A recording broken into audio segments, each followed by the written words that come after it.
बात अब मध्य प्रदेश की करते हैं। मध्य प्रदेश में चल रहे विधानसभा के मानसून सत्र के तीसरे दिन आज कांग्रेसियों ने सदन के बाहर प्रदर्शन कर सबका ध्यान खींचा। कांग्रेसी विधायक प्लास्टिक की पत्तियां पहनकर आए और बीजेपी सरकार को घेरने की कोशिश की।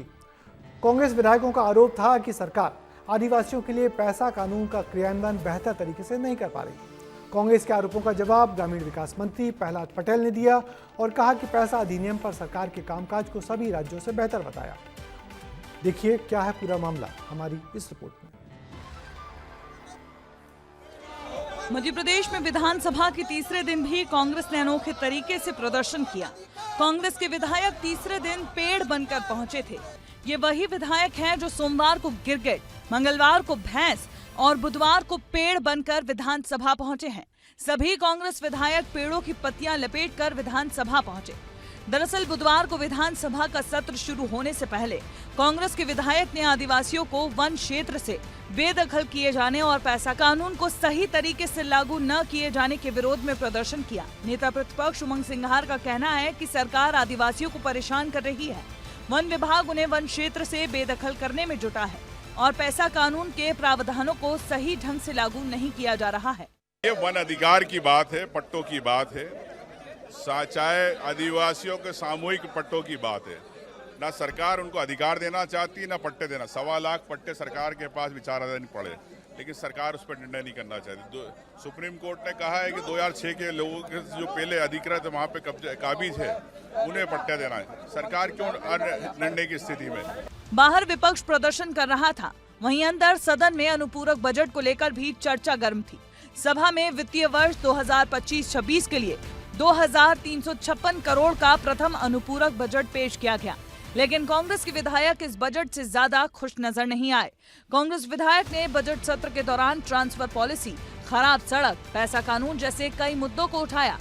आज किसान परेशान है, मूल्य की बात हो, बीज की बात हो, खाद की बात हो, हमारा भटकता हुआ नौजवान, हमारे छोटे व्यापारी, कौन सा वर्ग है जो परेशान नहीं है? पैसा के मामले में जितना बेहतरीन ढंग से महामहिम राज्यपाल की अध्यक्षता में और मुख्यमंत्री की अध्यक्षता में 2 कमेटियां हैं, इसलिए जिम्मेदारी के साथ कह सकता हूं कि पैसा का काम जिस स्तर से चल रहा है वो बिल्कुल बेहतरीन है। जनता के मुद्दे उठाने के लिए ये कोई स्थान है? जब विधानसभा चल रही है, विधानसभा के अंदर आइए, विधानसभा के अंदर बातचीत कीजिए। अब ये जब विधानसभा नहीं चल रही हो और आपकी सुनवाई नहीं हो रही हो, आप देखिए ना, जो बातें इन्होंने कही, सारी बातों पे चर्चा की हम लोगों ने। इसके अलावा कांग्रेस के विधायक फुंदेलाल मार्को ने भवन विहीन स्कूलों का मुद्दा उठाया, जहां बजट का प्रावधान नहीं होना बताया गया। विधायक महेश परमार बोले, प्रदेश में हर तरफ के माफियाओं को संरक्षण है, ड्रग्स माफिया का भी बिजनेस बड़ा है। झूमा सोलंकी बोले कि प्रशासन वन अधिकार पट्टे न होने पर लोगों को एसडीएम धमकी देते हैं। इसके साथ ही विधायक ओमकार मरकाम ने ट्रांसफर पॉलिसी को ट्रांसफर उद्योग करार दिया। विधानसभा की कार्रवाई और हंगामे के बीच सरकार ने अपने 3 विधेयक भी पेश कर दिए हैं।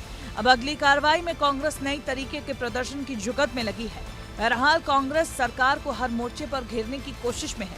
देखना होगा आने वाले सत्रों में ये प्रदर्शन कितना असरदार साबित होता है।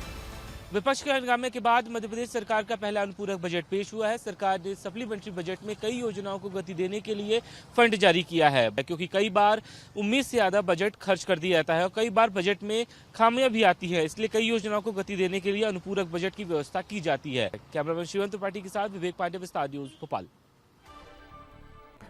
उधर कांग्रेस रोज अपने मुद्दों को हवा देने के लिए रोज कुछ न कुछ नए तरीके से प्रदर्शन करते हैं। ऐसे प्रदर्शनों पर सीएम मोहन यादव ने आपत्ति भी जताई है, मगर कांग्रेस विधायक हैं कि मानते नहीं।